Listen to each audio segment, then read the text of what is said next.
चुनाव के नतीजे आरपी भारत के साथ। आरपी भारत, केवल खबरें और कुछ नहीं। नमस्कार, मैं हूं अंजलि। आरपी भारत में आपका स्वागत करती हूं।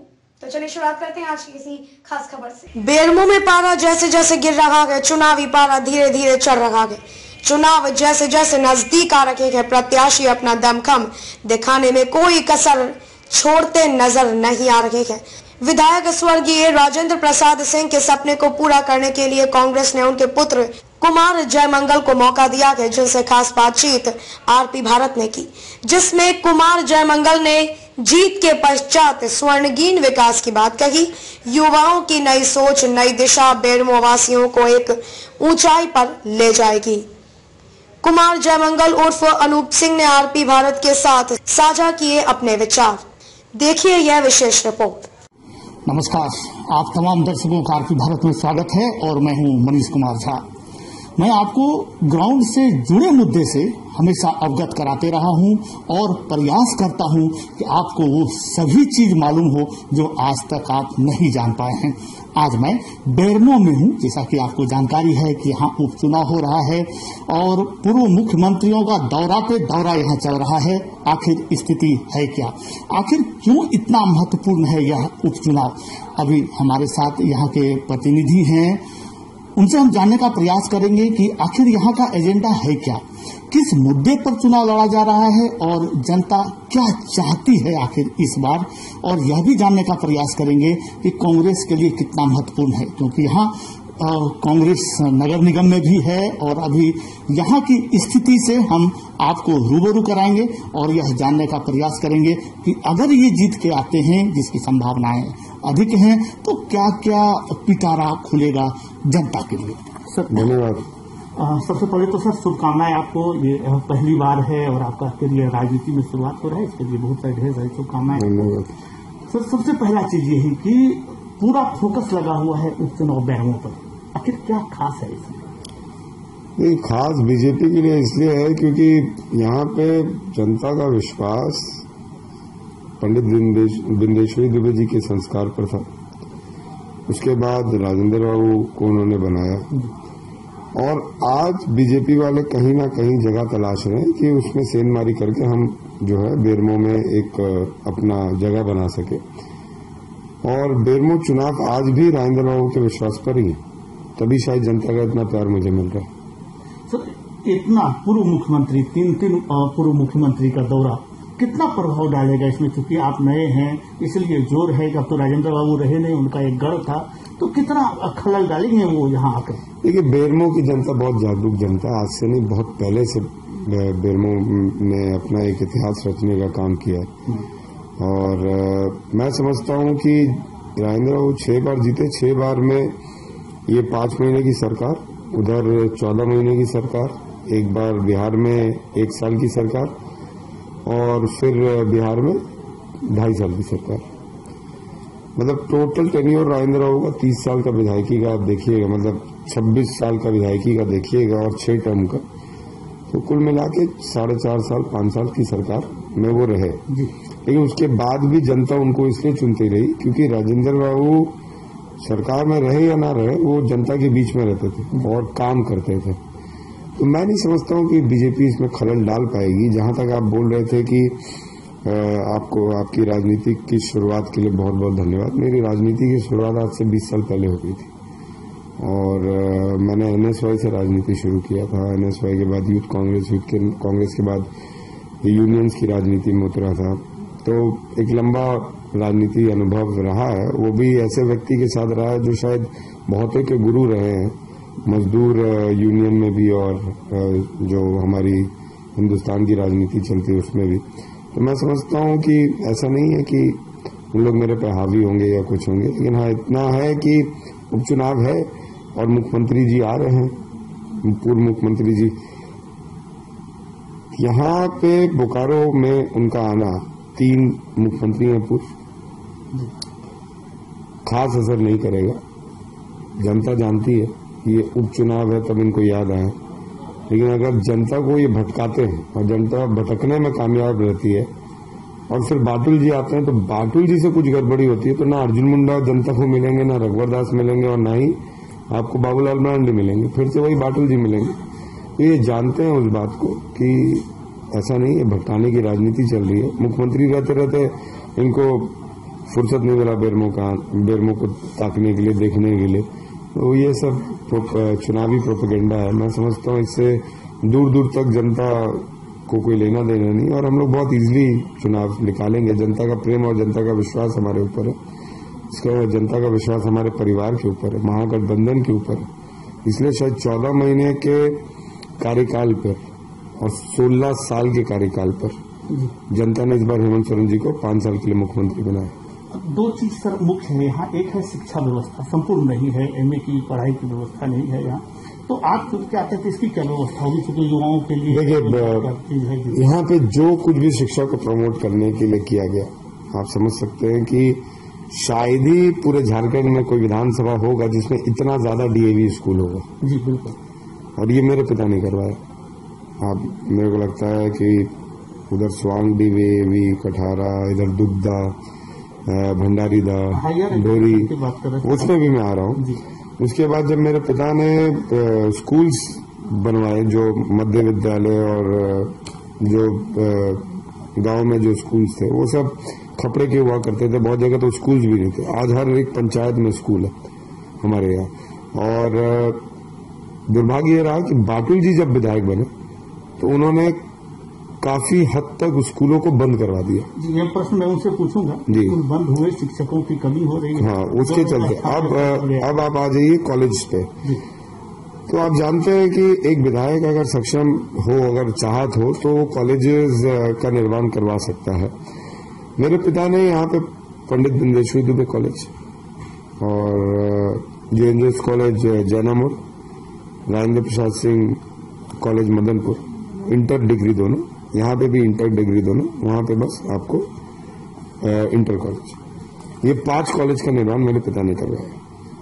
और वो जमीन खुद से मेरे पिता ने अपने पैसे देके खरीदी, और कॉलेज में जमीन खरीद के उसको सरकार को दान दिया उन्होंने रखने का काम नहीं किया। सरकार के थ्रू सब्सिडीज आती हैं आज। तो 5 कॉलेज बने, 5 मेरे पिता ने बनवाए।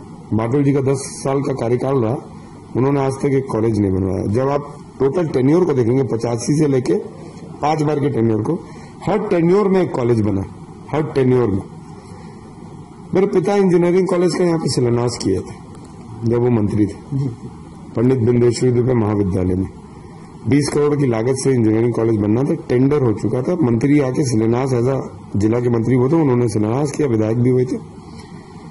कुछ दिन पहले आपने वीरेंची नारायण जी का, ये अमर बावरी जी का विरोध देखा होगा कॉलेज को लेके। ये वही कॉलेज है जिसको अमर बावरी जी मंत्री बनने के बाद बिंदेश्वरी दुबे जी से महाविद्यालय से उठा के चंदन क्यारे ले गए। कब ले गए? 5 साल पहले। और दुर्भाग्य देखिए कि मंत्री रहते हुए 5 साल उस कॉलेज का वो निर्माण नहीं करवा पाए। और आज हेमंत जी पे वो आरोप लगा रहे हैं, हेमंत सोरेन जी पे, कि वो हमारे यहाँ से कॉलेज छीन रहे। तो मैं समझता हूँ कि जो लोग काम करने में सक्षम रहते हैं वो काम कर देते हैं, वो बहाने या ढकोसलेबाजी नहीं करते। हाँ, निश्चित तौर पर मेरे पिता का जो सपना है इंजीनियरिंग कॉलेज, वो पूरा करना है, और इस 4 साल के दौरान मैं करूंगा। जी, मेरा यही था, चाहे वो कैसे भी हो, निश्चित तौर पर। लेकिन ये कॉलेज, 2 कॉलेजेस हम लोग कोशिश करेंगे। एक तो पंडित बिंदेश्वरी दुबे महाविद्यालय में, और एक जरीडी जो गांगजोरी में जो हम लोग 30 बेड का अस्पताल जहाँ पे दिए, तो हम लोग चाहते हैं कि चिलगड्डा और गांगजोरी के बीच में हम लोग एक इंजीनियरिंग कॉलेज या बीएड कॉलेज, दोनों में से एक हम लोग वहाँ पे स्थापना कराएं, ताकि जो शेड्यूल इलाके के लोग हैं वो आके ज्यादा अपनी भागीदारी वहाँ पे सुनिश्चित करा पाए। ये मेरे पिता का सपना था। जी सर, एक और प्रश्न रहेगा। कास्टिक यूनियन में है और लीडिंग करते हैं, कास्टिक यूनियन में है और लीडिंग करते रहे फ्रंट से, तो अभी जो वर्कर हैं आउटसोर्सिंग में जो काम कर रहे हैं, उनका मानते हैं बहुत कम है। उन्होंने मेरे द्वारा बोला, आपको हम सूचित करें कि भाई लोगों को जहां अभी हैवी मिल रहा है वहीं आउटसोर्सिंग में काम करने वाले को बहुत कम मिलता है। यानी स्किल हो या अनस्किल्ड लेबर हो, सबका पेमेंट बहुत कम है। इसके लिए क्या प्रोग्राम रहेगा? देखिए, स्टैंडर्डाइज कमेटी की हमारी एक नोटशीट बनी थी जब हम लोग रिप्रेजेंट करते थे कोल इंडिया, आज से 3 साल पहले तक। फिर बीजेपी ने साजिश रचा, इंटक को बाहर कर दिया गया। उसमें हम लोग ने ये मांग रखा था जब 5वीं यूनियन का साइन हुआ था, क्योंकि ड्राफ्टिंग मैंने की थी, तो मेरे को मालूम है कि मानदेय आउटसोर्सिंग का जो है वो भी यूनियन के माध्यम से तय होना चाहिए। लेकिन जब इंटक बाहर हो गई, 4 यूनियन अंदर थी, तो उस पे डिस्कशन नहीं हुआ, ना ही वो सक्सेसफुली उन लोग स्टैंडर्डाइज कमेटी की जो बैठक है उसमें उसको रख सके। मैं समझता हूं कि यूनियन अपनी जगह है, लेकिन एक विधायक के रूप में अगर मैं जीत के आता हूं तो निश्चित तौर पर 4-5 महीने तो मैं डिस्टर्ब ही रहा यहाँ पे। मेरे पिता भी अगर जीते होते तो आज हम लोग करते, और व्यक्तिगत तौर पर कर भी रहे। जैसे अभी चेन्नई राधा कंपनी में 54 लाख रुपए बकाया था लोगों का, तो हमने उसे दिलाया बोनस के साथ पूरे विधानसभा में मेरे पिता के जाने के बाद। तो निश्चित रूप से ये एक मेरी प्राथमिकता रहेगी कि हम जो आउटसोर्सिंग एम्प्लॉयज हैं उनको ज्यादा से ज्यादा हम लोग पैसा कंपनीज से दिलवा सके। एक्चुअली होता क्या है कि कंपनीज कंपटीशन में इतने लोअर रेट पे टेंडर्स ले लेती है कि लोकल डिमांड फुलफिल नहीं कर पाती है। होता यही है कि स्टार्टिंग में तो दे देते हैं, लेकिन आखिरी में 5-6 महीना का वर्कर्स का पैसा लेके भाग जाते हैं। तो वो सब चीज को भी देखते हुए हम लोग एक म्यूचुअल अंडरस्टैंडिंग करते हैं कि भैया आप पैसा लेके मत भागिए, लेकिन हर महीना मजदूर को एक लिमिटेड अमाउंट मिलना चाहिए। लेकिन मैं समझता हूं कि अब आगे जाके जो भी टेंडर्स होंगे, अगर भगवान के और जनता के आशीर्वाद से हम लोग आते हैं, तो इस बात को हम लोग देखेंगे। सर, पेयजल की जहां तक बात है, डैम का पानी बंगाल जा रहा है, लेकिन अभी तक यहाँ व्यवस्था हो नहीं पाई, तो आपसे जो जनता आशा करती है तो उस पर क्या प्रतिक्रिया रहेगा आपका? देखिए, 28 वार्ड्स हैं नगर परिषद में, और 28 वार्ड में आपको 54 करोड़ के लागत से आपको मेगा जल आपूर्ति योजना था। वो मेरे पिता का, जब वो मंत्री थे तो वो लाए थे। उसके बाद बाटुल जी ने उसे 3 साल नहीं आने दी। उसके बाद नगर परिषद में हमारी सरकार, वहां पे 2 साल उन्होंने बर्बाद कर दिया।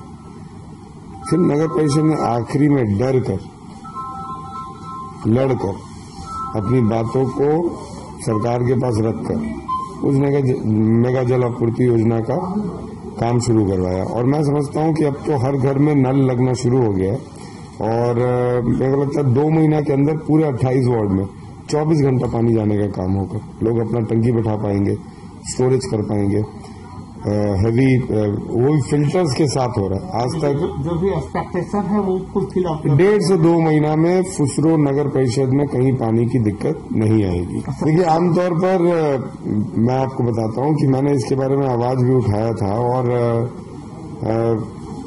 मेरी तो कभी कभी मतलब प्रिंसिपल्स और जो फैकल्टी है स्कूल की, उनसे बहस भी हो जाती है कि होता क्या है कि जो हमारे यहाँ प्राइवेट स्कूल चल रहे हैं CSR के रेडियस में, उनको कुछ पैसा नहीं आता। मुश्किल से मुश्किल महीने का अगर आ गया तो 6,000, 10,000, किसी को 60,000, किसी को कुछ। और अगर आप DAVs की बात करें तो उनको आता है पूरे साल भर का, मेरे को लगता है 1 करोड़, 1.5 करोड़, 2 करोड़ के करीब, जो CSR से पैसा आता है, जो मानदेय उनको मिलता है। मैंने ये बात उठाई थी कि जब पैसा CCL दे रही है, कोल इंडिया दे रही है, तो उसमें आप choice of selection of students मत करिए। देखिए, एक तो होता है आप प्राइवेट स्कूल चलाते हैं तो आप अपना कट ऑफ परसेंटेज डिसाइड कर सकते हैं कि भैया हमारे स्कूल का स्टैंडर्ड ये है, आप उसको फुलफिल करिएगा तो हम करेंगे, क्योंकि हम फैसिलिटीज दे रहे हैं।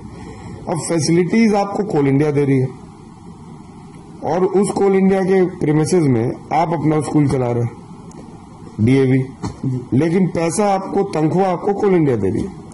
तो कोल इंडिया बस CCL एम्प्लॉय या कोल इंडिया के एम्प्लॉयज के लिए नहीं दे रही है, कोल इंडिया उन सब के बच्चों के लिए दे रही है जो विस्थापन है, जो कोल इंडिया के थ्रू किसी न प्रकार का खामियाजा भुगत रहे। पोल्यूशन, पानी की समस्या, माइनिंग की समस्या, आए दिन उनको हादसों का सामना करना पड़ता है, उस प्रेमिसेस में रहते हैं।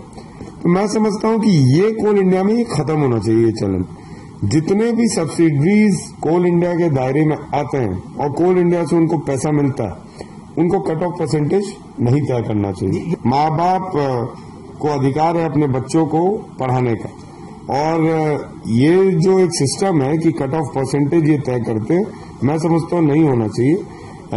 हाँ, निश्चित तौर पर एक हम लोग क्राइटेरिया करके एक एग्जाम हम लोग कंडक्ट कर सकते हैं, उस एग्जाम के तहत आप एडमिशन ले लीजिए, लेकिन जो कट ऑफ परसेंटेज की जो प्रक्रिया है उसका मैं विरोध करता हूँ।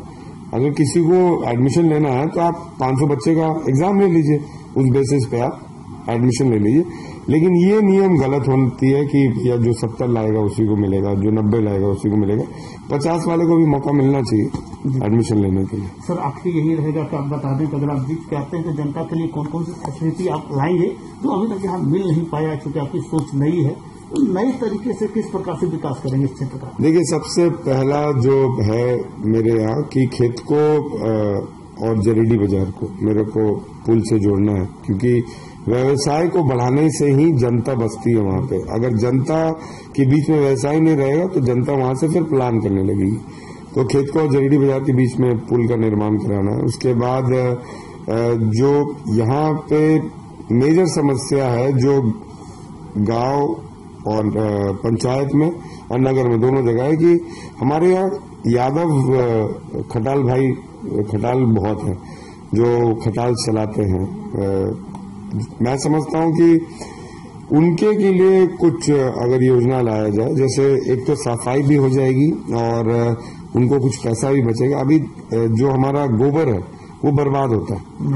हाँ, तो मैं समझता हूं कि हम लोग ने बात भी रखी है, मैंने भी नगर परिषद में बात रखी कि अगर हम बहुत बड़ा गोबर गैस प्लांट यहाँ पे बैठाएं और प्रति ट्रैक्टर एक हम मानदेय फिक्स करें 100 रुपया 150 रुपया, तो क्या है कि गोबर की उठान भी हो जाएगी और उससे फिर हम लोग डंप करके खाद बनाएं और गोबर गैस प्लांट का निर्माण कराएं, ताकि जिसको सिलेंडर्स चाहिए, जो नॉर्मल एलपीजी सिलेंडर्स होते हैं, उसकी जगह अगर हम गोबर गैस प्लांट सिलेंडर्स का यूज करेंगे जो 400-500 रुपये रेट तय करे आधे दाम में, तो मैं समझता हूं कि पूरे बेरमो नगर परिषद में हम इसका यूटिलाइजेशन कर सकते हैं और काफी हद तक राहत लोगों को पहुंचा सकते हैं। एक तो ये हो गया, दूसरा आपको खेत को वाला हो गया। अंगवाली जो आपको तेनूघाट पिछड़ी अंगवाली रूट है वो बहुत ज्यादा डैमेज है, मतलब वो लाइफ लाइन कहा जाता था एक बार में, और उसके चलते बहुत ज्यादा लोगों को दिक्कत भी होता है, लोगों का खर्चा भी बहुत ज्यादा होता है कि जो रूट 15 मिनट में तय किया जा सकता है उसके लिए लोगों को 1-1 घंटा का रास्ता तय करना पड़ता है।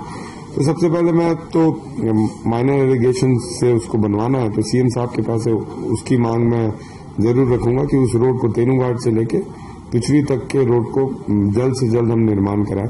दूसरा, मैंने आपको कॉलेज बता ही दिया है कि ये 2 कॉलेज मेरे को खुलवाना है, 17 अस्पताल और 2 नर्सिंग कॉलेज।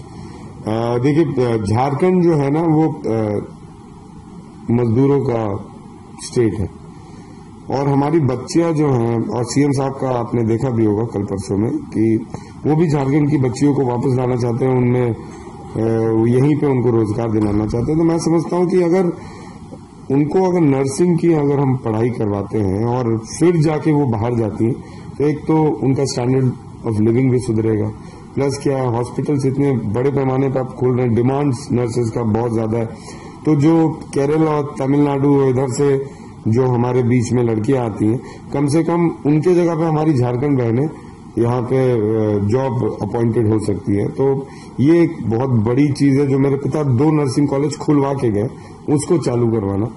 और सबसे बड़ी बात कि पूरे विधानसभा में जो आपका विधानसभा प्रीमिसेस है, उन सबको पहले हमें डीप बोरिंग और पानी टंकी से जोड़ना होगा, मेगा जल आपूर्ति योजना से, जो बहुत जगह चालू है लेकिन अभी कंप्लीटेशन पे नहीं है, उसको मॉनिटरिंग करके कंप्लीटेशन करा के, क्योंकि सबसे पहला हक बनता है जल का, और अगर हम जल नहीं पिला सकते हैं किसी को तो शायद हम सबसे ज्यादा एक बात से कह सकते हैं कि आप सबसे ज्यादा फेलियर है इस चीज में। तो मैं समझता हूँ ये सबसे ज्यादा जरूरी है। जल है तो जी, आपने समय दिया, बहुत धन्यवाद। ये थे कुमार मंगल, जो बता रहे थे कि इनकी भविष्य की प्लानिंग क्या है और किस प्रकार से जनता को ये लाभान्वित करेंगे आने वाले समय में। अब ये 10 तारीख को ही पता चलेगा कि जनता इनकी बात को कितनी समझ पाई है और किस तरफ जनता का मूड बनता है। मनीष कुमार झा, आरपी भारत, रांची।